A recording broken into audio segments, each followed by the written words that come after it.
શું તમારા બાળકને રાત્રે નસકોરા બોલાવવાની આદત છે? મોઢેથી શ્વાસ લે છે, નાક બંધ થઈ જાય છે, શ્વાસ લેવામાં તકલીફ પડે છે? તો આ બધા જ પ્રોબ્લેમનું કારણ એડેનોઇડ્સ હોઈ શકે છે, જેને આપણે સામાન્ય ભાષામાં નાકના મસા કહીએ છીએ. એડેનોઇડ્સ એક લિમ્ફેટિક ટિશ્યુ છે જે નાકના પાછળના ભાગમાં આવેલા હોય છે. જ્યારે તેનું ઇન્ફ્લામેશન થાય છે ત્યારે આ બધી જ સમસ્યાઓ થાય છે. હવે આના માટે આપણે વારંવાર મેડિસિન્સ લેતા હોઈએ છીએ અને નાકમાં નાખવાનો એક સ્પ્રે આપવામાં આવે છે, જેના કારણે બાળકને ટેમ્પરરી રિલીફ મળે છે અને તે આરામથી શ્વાસ લઈ શકે છે.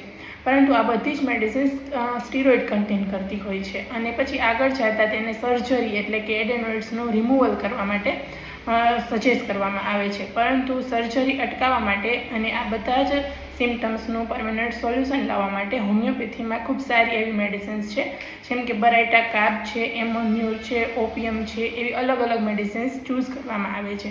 હવે હોમિયોપેથી એક એવી સિસ્ટમ છે કે જેમાં દરેક વ્યક્તિ માટે અલગ મેડિસિન્સ લેવામાં આવે છે, જે તેના બોડીના ટોટલ સિમ્ટમ્સ ઉપરથી ચૂઝ કરવામાં આવે છે. પર્સનલાઇઝ કન્સલ્ટેશન માટે તમે નીચે આપેલા નંબર ઉપર કોન્ટેક્ટ કરી શકો છો. Thank you.